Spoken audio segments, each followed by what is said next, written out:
Okay, throughout its history, Southern California has always played a vital role in military aircraft training. In tonight's Look at This, our Desmond Shaw has the history of an air base in the Inland Empire.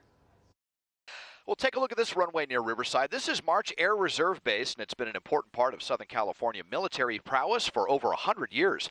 Established in 1918, it's one of the military's oldest airfields. It was first known as Alessandro Flying Training Field. According to the base's website, as World War I dragged on with the stalemate of trench warfare, the U.S. government was determined to gain aerial supremacy, and this field was one of 24 that was established across the country to achieve that.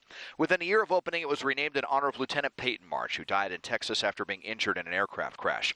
When World War I ended, the federal government officially purchased the base, but operations would wind down and even cease for a year before becoming a tactical base in 1931, hosting some of the military's top aircraft of the time.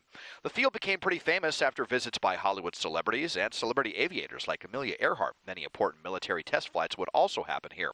America's entry into World War II was what really transformed March, though. The base doubled in size by area and was a vital training ground for pilots of some of the military's greatest assets, like the B-17 and B-24 bombers. To accommodate these massive aircraft, the runway was lengthened to 13,000 feet, which is still the longest in California today.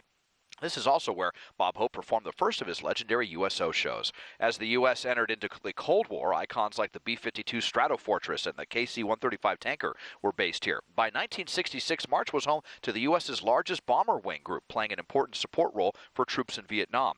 The base was downsized in 1993 to about one-third of its previous size, but still plays an important role in air mobility missions with its host of refueling tankers and transport aircraft. The base also hosts the March Field Air Museum, a must for any military aviation enthusiast, with over 100 historic aircraft on display. Marchfield.org for more info on visiting this incredible part of SoCal aviation history. Taking a look at March Air Reserve Base from SkyCal, I'm Desmond Shaw.